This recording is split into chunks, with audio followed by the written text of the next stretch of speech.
Hello, everyone.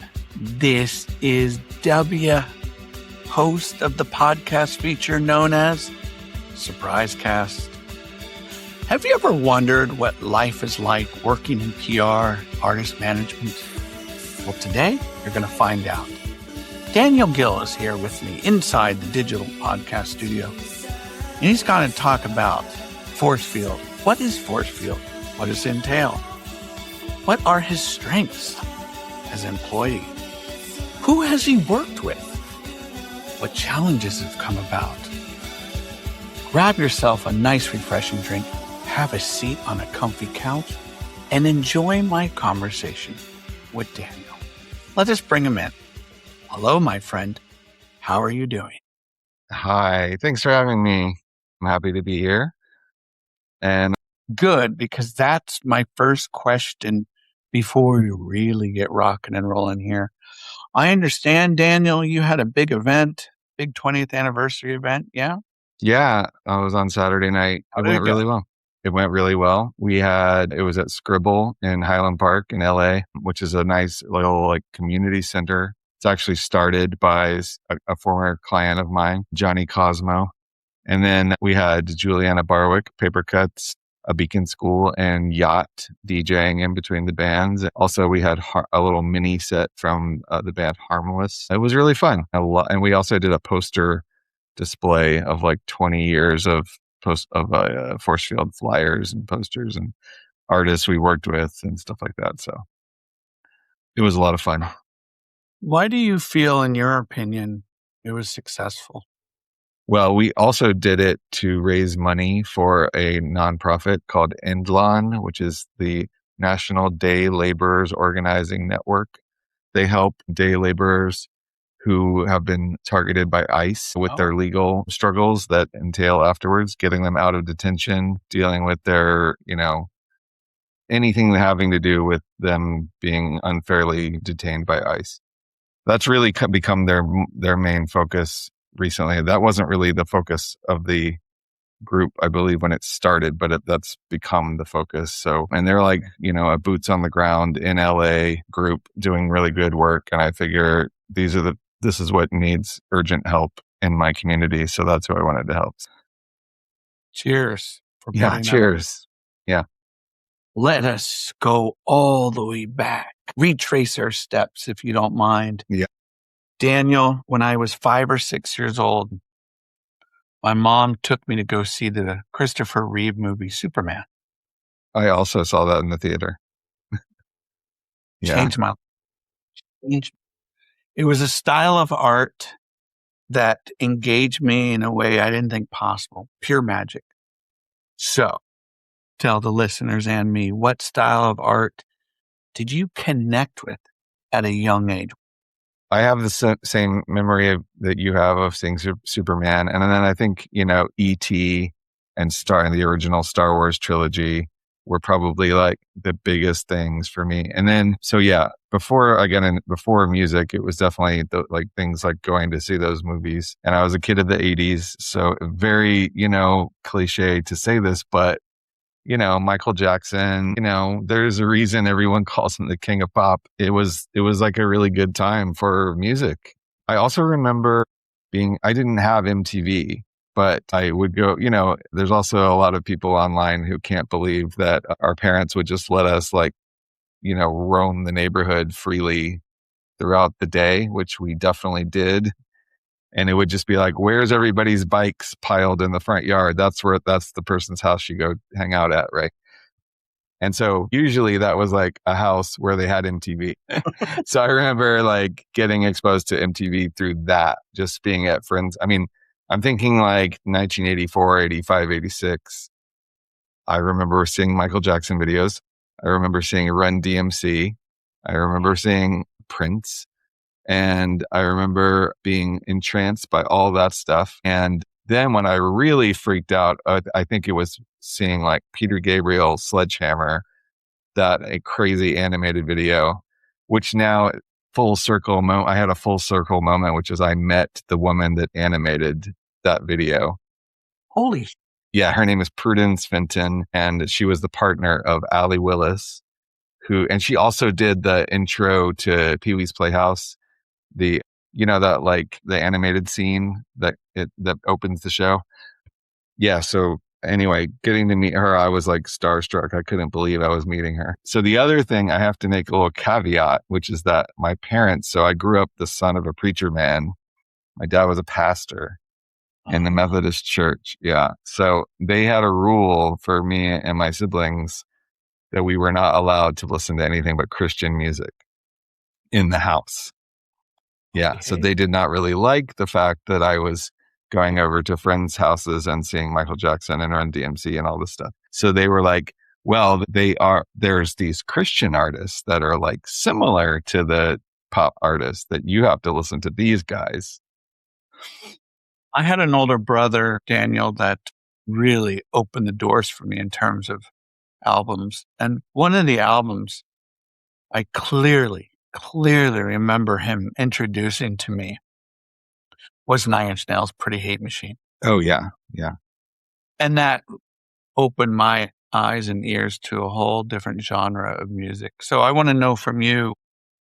I'll tell you, yeah, I had a similar, well, it's, because I was the oldest, I didn't have an older brother to hand me, records, but I did have a girl in my youth group named Justine, who was super cool and very hip and knew about all the good music. And she would drive me to school once I was in high school. But I went to a school that was unusual. It was like a 7 through 12. So she was like 2 or 3 years older than me, but she was still willing to drive me to school. And she would play like Echo and the Bunnymen, Violent Femmes, Dead Milkmen, Joy Division, Beastie Boys, My Bloody Valentine. She exposed me to so much music. Sonic Youth. The band that she hit me with first, though, was They Might Be Giants. Yeah, that was like the band that it was like where she was like, I think you might like this. Borrow the tape. It was They Might Be Giants, Flood. Yep. And yeah, I still know probably every word on that album. So yeah, They Might Be Giants was sort of a gay, and Dead Milkmen too. I think at the same time I got Beelzebubba, the classic album. So those two records, They Might Be Giants, Flood, and Dead Milkmen, Beelzebubba, that were probably like two very. So in terms of your beginnings with music and it having an impact on you, before we kind of get into your business, I would like to know, because you had just mentioned you had gone to a concert. I want you to tell us a memory of a very special concert that really altered your perspective on life.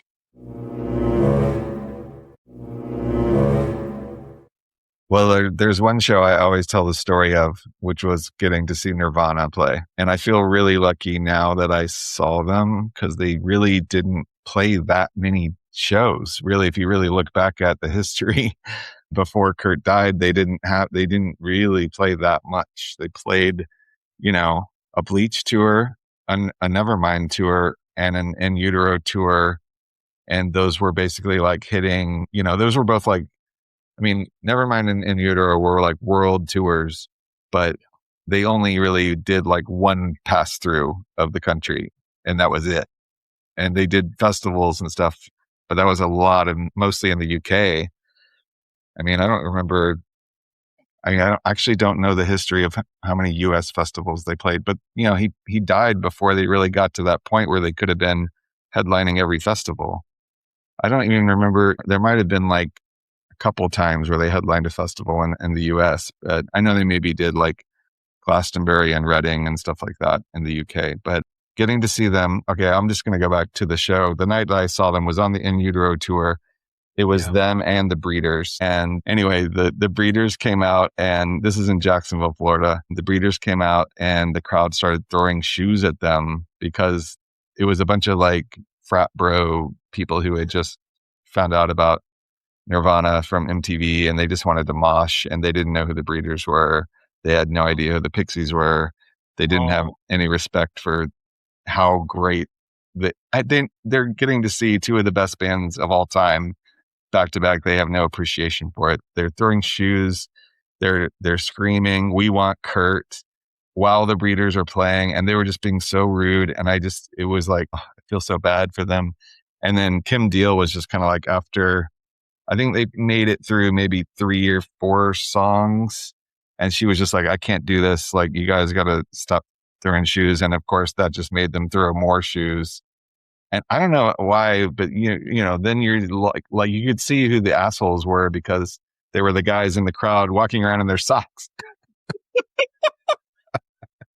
Probably too. Wait, right. No, that wasn't me.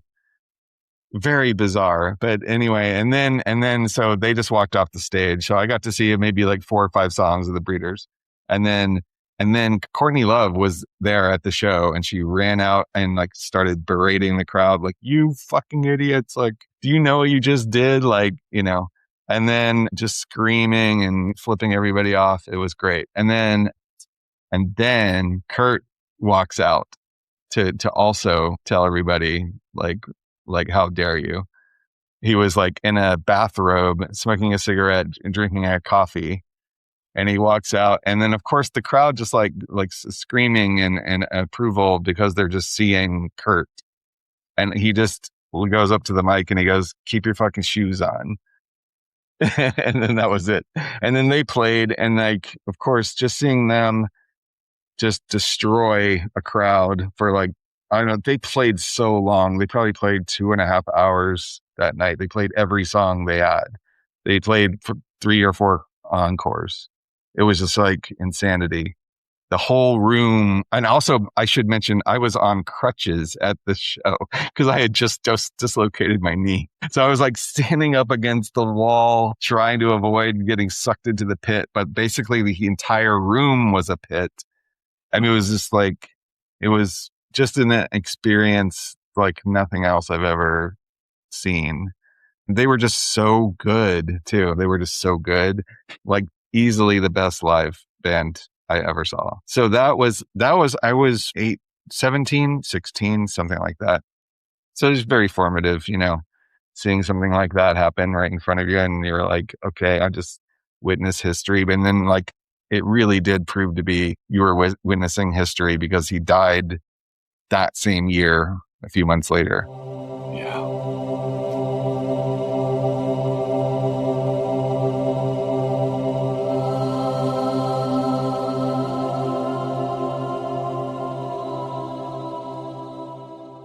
Let's go flash forward a little bit into this force field PR management. Give us a little insight. How did this all come together? Why? And if you can remember, Daniel, at that time, what was the vision? What was the statement?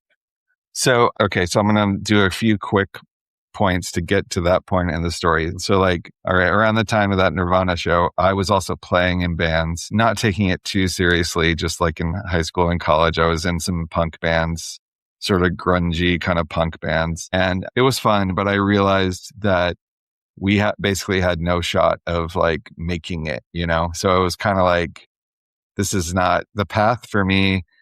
Is not going to be being a musician. It seems like too daunting, too hard, too much of a chance of you ending up broke and resentful. So I was like, I think my path may be behind the scenes. I don't know how, but it's going to have to be behind the scenes. I'm not going to be a rock star. And so, I ended up going to college. I went 2 years in North Carolina, and then I transferred back to Florida and finished at Florida State. And they had a really good radio station. And that was part of the appeal for me, was that I would get to work at their radio station. And so I became the music director at the radio station, WVFS Tallahassee. And, I had no idea really about how the music industry operated.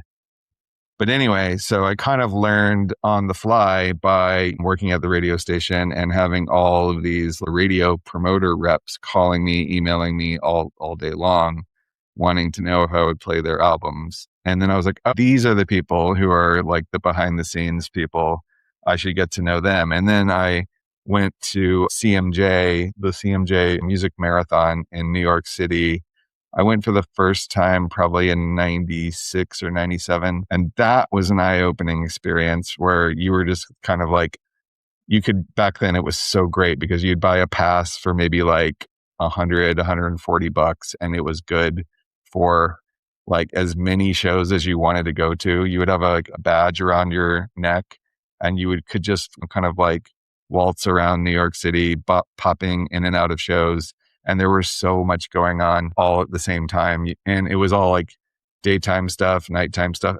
But anyway, so, I met a lot of people doing that. And, I think even that far back, I was friends with like the people that started Secretly Canadian and Jaguar, who I'm still friendly with them now.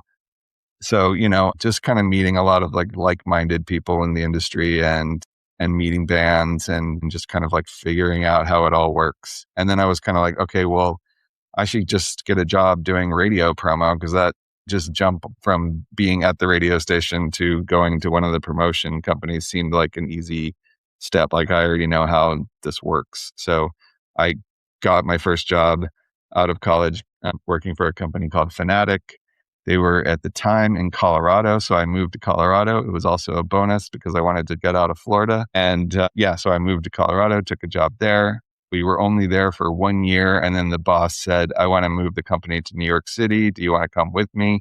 And I said, sure, I'm not doing anything else. I worked in New York. And then after I think about a year and a half or 2 years of doing radio, I switched over to doing press because they also did press at that company. And at the time we were doing, we had a great roster of stuff. We were working with like The Faint and Ladytron and My Morning Jacket and who else? Like of Montreal and the Kindercore records, a lot of the Elephant Six stuff, Apples in Stereo.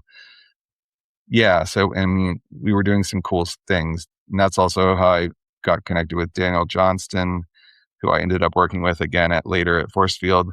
And then I brought in an artist named Sufjan Stevens as well at that time. And that became sort of like the thing that helped me launch Forcefield, because after we did like Michigan, Seven Swans, and Illinois, which was like an amazing 3-album run for him, we were sort of in the middle of the Illinois campaigns. It was running longer than expected because it went so well. He kept touring it and touring it and touring it. And then he put out an album called The Avalanche that was like leftovers from Illinois. And he was, at some point, we were in LA together, probably around 2005. And he said to me, you should start your own thing. I don't really like dealing with your boss. You should start your own company. And, I'll come with you. I'll be your first client. And I said, done. And then that was kind of like the impetus for starting Forcefield. It was kind of like, okay, let's just do this. So like in spring of 2006, I basically went to South by Southwest and told everybody, hey, I am no longer a Fanatic. I'm starting this new company, Forcefield. Here's my new business card. I have Sufjan Stevens, Panda Bear, and Ariel Pink. That was my first 3 clients. Holy shit. So here's my follow-up question then.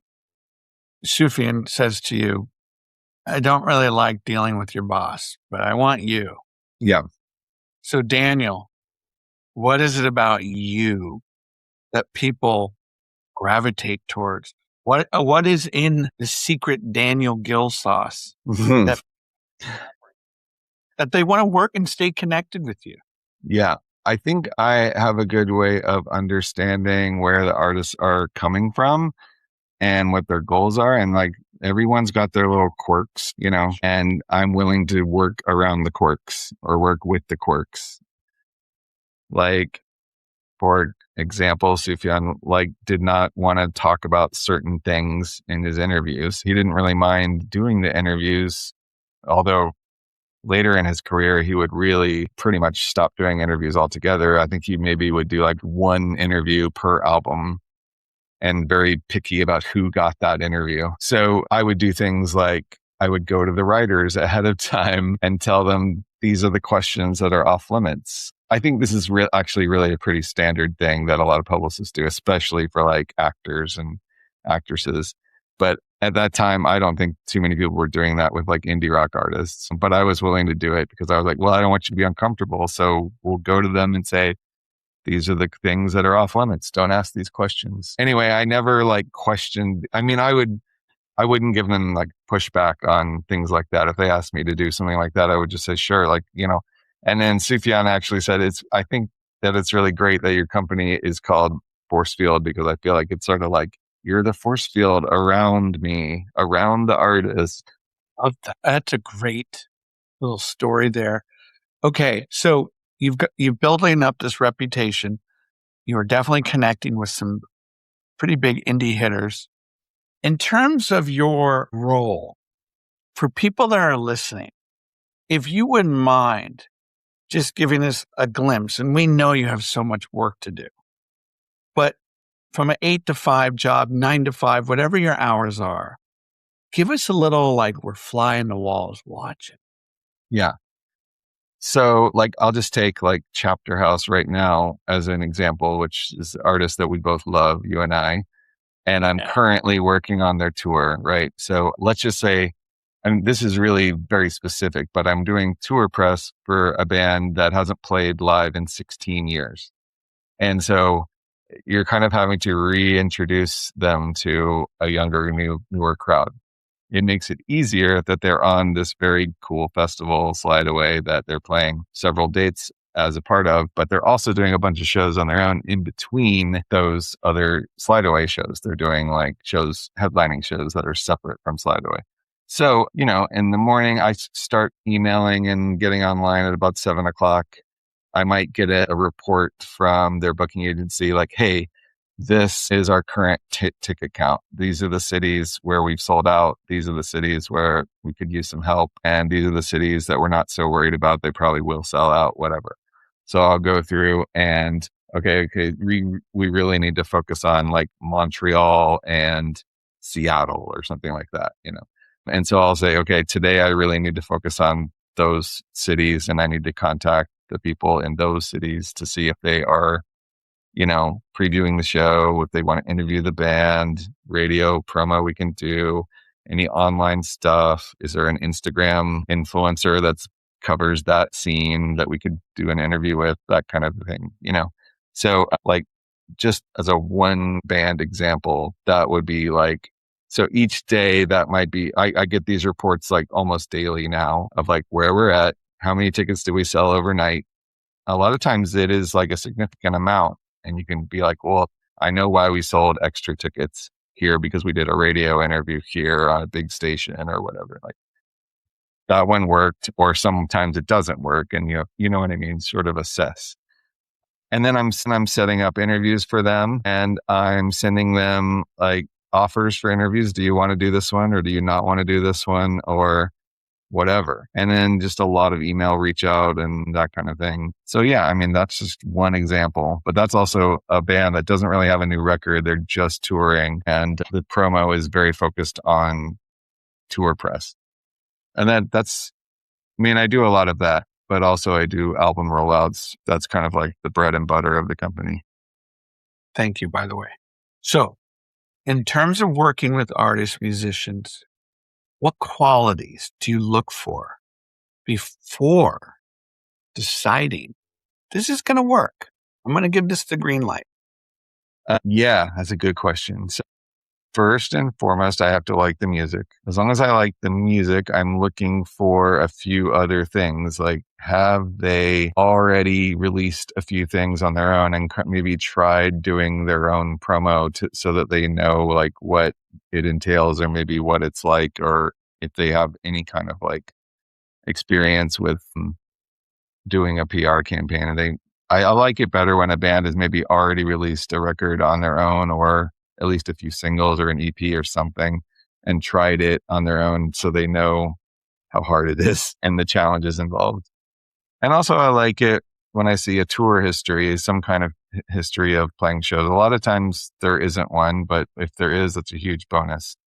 Art and photo aesthetics, I also look for like something that will be eye-catching, appealing, that I think press will respond to. if you have really great music, but the art is terrible, a lot of times that can be the nail in the coffin. So, I also just have to feel like if there's some kind of story that goes along with the record that makes it a little more compelling, makes people want to, because really the challenge is I work with so many fresh new artists that are on their first release or second release or whatever. The challenge is getting someone to listen to it at all. They're getting, people that I'm emailing are getting so many other similar pitches in a day, hundreds or thousands a day. I mean, you're probably getting a good amount of press releases yourself, right? At this point in time. Yeah. But think if you are like the main person running like NPR music, how many, like Bob Boylan used to show me his inbox when I was hanging out with him. He would look at how many emails came in just while we were sitting here talking. It would be like 3,000 or something. Yeah, it was like overwhelming. And he would just be like, I don't know how I'm supposed to keep up with this. So getting through that, cutting through the noise and getting somebody to take the time to click on a song and listen to it is really the goal. I mean, if you can get to that point, you're winning, because then you're going to have some people who like it. Statistically, it might be low, but like, on a lot of my artists, it has been high. You never really know going into it, but you have to have those pieces that I mentioned in place to set up a campaign to have any kind of chance of success. And it doesn't always work. Okay. I'm loving this, by the way. It's giving me and probably the listeners great insight into the minutia and those day-to-day details that we're just not aware of. Now, okay, so can we talk about algorithms?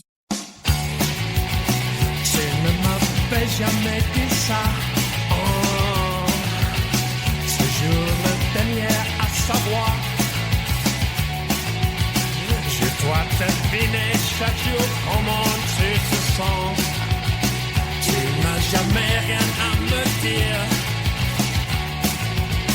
T'aurais dû parler, je ne comprends pas. Pourquoi tu n'as rien dit? Tu sais que je hais ce que je te hais. Je ne veux pas te blesser, mais tu te vois la face. I've heard this time and time again from people that I've interviewed. It is pretty much a double-edged sword. Right. They fucking hate it because they're constantly mired in watching numbers. You know how. Yeah. And then they realize, well, hell, I can push this out on Instagram pretty much for free. And that one photo or push it out on TikTok and it could go gangbusters. But to straddle those two fields, it's very difficult for them. So in terms of your work, how do you kind of look at social media and the role that has played over the last 3, 5, 7 years? Yeah, I definitely get involved with, strategizing and planning out social media campaigns and how to execute them. But that's not necessarily a traditional publicity component, let's say. In terms of all your experience working with artists, do you feel that in general, artists are under more pressure now than they were ever before, or it really hasn't changed that much? I mean, I felt it even when I was like 17 playing in, I think, if you're a 17-year-old kid and it's like 1993, 94, and you're trying to figure out how can I start a band and make it, the only way to do it at that time was to get signed. You had to get signed to a big label. And then, that was the only path. There was no path of really self-releasing your work and having anybody hear it, having a chance for anybody to hear it. So it's really just changed in the fact that now you still need money to break your artist. I mean, there's exceptions to the rule always. And there were exceptions back then of a few bands that did not play the label game and still broke. There's always exceptions to the rule. But if you're looking at it like from a teenager's perspective, like, should I try to do this as my, life's mission? I want to become a successful musician and, be out on the road making albums and do that only as the way I make my money. It seemed daunting back then, and it seems daunting now. Okay, so how do you feel? How do you think that independent artists continue to somewhat thrive in an evolving AI industry now? Mm-hmm. Artists dealing with AI, I mean, I hope that people kind of just like ignore it and keep going and making music without it. And the artists that are not using it continue to succeed because they will be seen as the authentic alternative to AI music or whatever. I mean, I don't know. They're going to be like the vinyl. Yeah. Yeah. They're going to be like the legitimate, real, organic music. What excites you about your work? What turns you on? I get really excited, especially if I get a demo in my inbox that I listen to and I'm like, this is something I could see succeeding in a big way. But that really excites me when it's like a bigger artist reaching out. We've heard about you. We want to work with you. We like what you do. We like your aesthetics. We like your roster.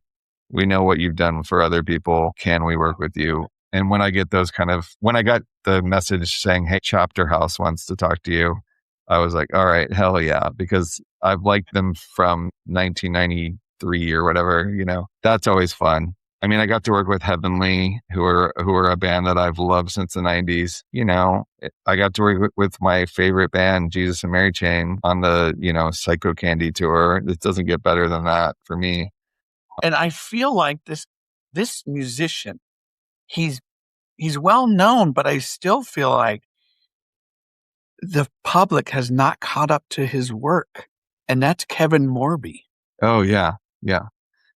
Brand new album. I was just listening this morning. I think it's going well for him though right now. I think the album launch looks like it's going really well. I mean, we worked with him just so the listeners know, we worked with Kevin on his first 2 records and also worked with his band, The Babies. That was a short-lived side project band, but really great. A couple of records if you want to dig those up. And he also played in the band Woods, who we also worked with for a long time. And that's how I met him, was because he was in Woods. But anyway, I feel like Kevin's stuff is going really well. I mean, I think he's playing probably one of the biggest tours he's ever played. He's playing the Wiltern, I think, this Friday. And then the press on his new record has been phenomenal. Good. Couple more questions here. What has been, in memory, one of the most rewarding moments of your career? So I should probably kind of go into the other side of my business, which is doing music documentaries. I do press for music documentary films, and I've been doing that since about 2012, 2013. And that was sort of a, thing that developed because a good friend of mine co-directed a documentary about the band Big Star. And he asked me if I would be involved with working on it. And I said, sure, of course. And I mean, who wouldn't do that if given the chance? Yeah. So I did that project. It went really well. And it was through a company called Magnolia Pictures, who do a lot of music documentaries. And they're a great company to work with. And I've had a long-standing relationship with them now where they bring me on to do all of their music-related films. And through that relationship, I got to work on so many great movies about legends. Like I worked on the Frank Zappa doc, the Joan Baez doc, the Jeff Buckley, who else? The Pogues, Little Richard, several Rolling Stones titles, so many films. The Big Star one was obviously great. I'm blanking on the list. The Band. I did one, and so then I got to do John Lennon, Yoko Ono film as well. That called One to One. So yeah, I think I forgot to mention the Beatles as being a formative group for me, but the Beatles were very big, and my mom was a Beatles fanatic, and my dad. It's kind of funny because I didn't grow up in a super music loving household. Like my dad loved Dylan and my mom loved the Beatles. And that's about the only artist they ever really introduced me to, other than like some Christian folky stuff. But anyway, being able to like go to my parents and grandparents and tell them like, I'm working on these movies that are about people you've actually heard of, the Rolling Stones, the Beatles, Little Richard. And then they were like, oh yeah, we know what that stuff is. Joan Baez, you know, becoming like, I felt like through working on the Joan Baez doc, I actually sort of became friends with her. Like, I feel like she's a friend now. Like, that was a really big moment. Like, she's legendary and she is just she's very sweet and nice. And I didn't expect her to be so open and friendly. And, you know, I got to like take her to this event where I introduced her to like Sabrina Carpenter, Olivia Rodrigo, St. Vincent, and all these pop stars, SZA and stuff. And we were seated with Boy Genius, all three members of Boy Genius. So it was like me, Joan Baez, and Boy Genius hanging out. It was very surreal. But yeah, that was a really fun experience. Just kind of like actually feeling like, okay, I can. And I was on a Zoom call at one point with like Joan Baez and Jane Fonda and me taping an interview for Interview Max. Like a very bizarre, crazy moment. I can't believe I even got to hear that conversation. Yeah. Do you pinch yourself sometimes? I sometimes have to pinch myself, for things like that. God, waking up and, oh yeah, you're going to be talking to Jane Fonda or Yeah. I'm hearing the fruit of your labor right here. I'm hearing that success in your voice. People can't see you talking, but I can tell them right now the big smile you have on your face while sharing this stuff. Okay. Let's say someone comes to you, they email you and say, Daniel, I want to learn more about what you do, blah, blah, blah. But how do I know if this is a career for me? What are the things I should be concerned about? So what general advice might you give someone? I think you have to kind of just start doing it. Most of the bigger PR companies and my own company have all had interns. Sometimes they are unpaid internships, but a lot of times they will quickly lead into a job if you make yourself indispensable in your role as an intern. But I would say, if you want to do it, there's no better way to learn it than to just jump in and start doing it with somebody who knows what they're doing, which I mean, like reach out to, it's very easy to find who in your city may be doing PR, go to them and ask to intern with them and just jump in and start doing it. And most people who are doing PR welcome the help because we are a little overworked and underpaid. So, yeah. Looking ahead, what gives you hope and optimism about the field that you work in, no pun intended? Yeah. And in the music culture? What excites you? Well, I still think that it's possible to break a new artist organically. Okay. It does take time, patience, and a strategy. And it takes good art and it takes like aesthetic choices that are on point. And it takes, I think one of the questions I think was in your list of possible questions was like, what does it take to, have a good relationship between artist, publicist, manager, label, etc. It's really just like kind of like realistic expectations and goals, good communication, and doing like, what can we do to get to this point? How do we reach goal A, B, and C? What are goal A, B, and C? And being on the same page about that. Like, what does success look like to you at each level? So it's not going to be the same for every artist, and it's not going to be the same from record to record. And it also changes. One thing that bugs me is that we are so at the mercy of like all these algorithms and platforms, and they change so frequently that you also have to keep moving the tent posts. The goalposts, I guess is a better way to say it. The goalposts of like what does success look like for a music video? Is it 25,000 views or is it 1 million views? Like where are we looking at here? If it's your very first, I had an artist who just did their very first music video and we got 80,000 views on it. And it only came out 2 weeks ago. And I'm like, wow, okay, we actually did something right here. And that's beyond expectations. Sometimes things go beyond your expectations. And it's always like, and you have to also celebrate those little minor victories. Like, hey, we did something good here. This is literally the artist's very first song they ever released. And the music video got 80,000 views in 2 weeks. Okay, we did something here. We achieved beyond our goals. So I celebrate those moments with the artist and say, hey, well, let's like pat ourselves on the back here for 1 second before we think about the next thing we're doing. And if you don't do that, then you have to kind of like savor each little victory a little bit more. I bet. Okay. All righty. How can people get in touch with you? Oh, I'm easy to find. I'm on Instagram and Facebook and Threads and Blue Sky and Twitter, and I think that may be it, but it's just Forcefield PR on all of them. And the website is forcefieldpr.com, and it has my email and phone number right there on the site. And anyone who wants to can find me very easily. I'm almost too reachable. Is there anything else you want to share that we haven't discussed before we go into the fun zone? I just wanted to say, like, the other thing that makes me hopeful about things is like maybe just like Substack and Instagram, the sort of like music communities that have kind of sprung up on there, on those two platforms in particular.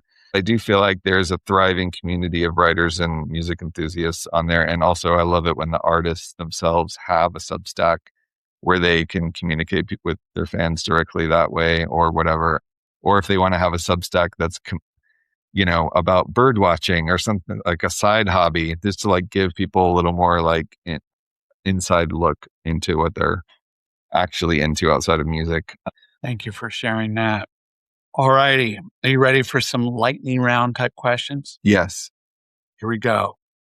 Daniel Gill, tell us one of the most underrated albums of all time.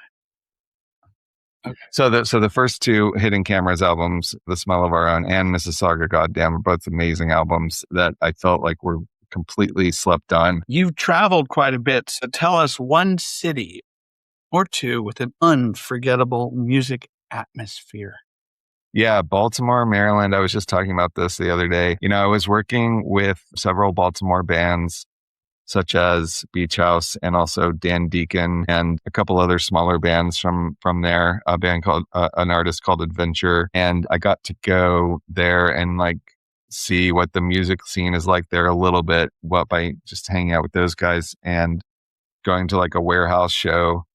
And they have just like, I don't know if it's like still as active and vibrant now as it was in the aughts, but at that time, you really couldn't beat the Baltimore scene. It was just like so collaborative and community driven and DIY. And, everyone was kind of like, also you could tell kind of people were kind of like in competition with each other, which also drives people to make better art. And yeah, I don't know. There's nothing really like that. Tell us, what's your preference? Vinyl, CD, cassette, or streaming?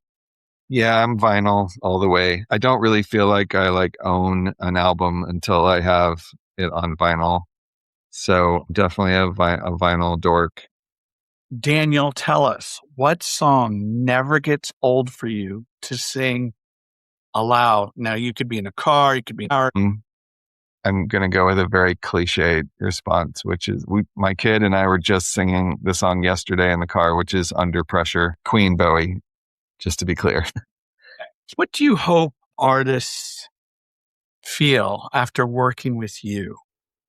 That they maybe moved up one notch, at least one notch on the ladder to where they were before. Maybe 5 notches if we're lucky. I hope that they feel like that I, gave it my best go. You know what I mean? Like I put in the effort, and I think, there are sometimes times where the expectations are not met. People come in with slightly higher expectations of what's going to happen as a result of a PR campaign. And it's always a bummer if you don't reach the goals.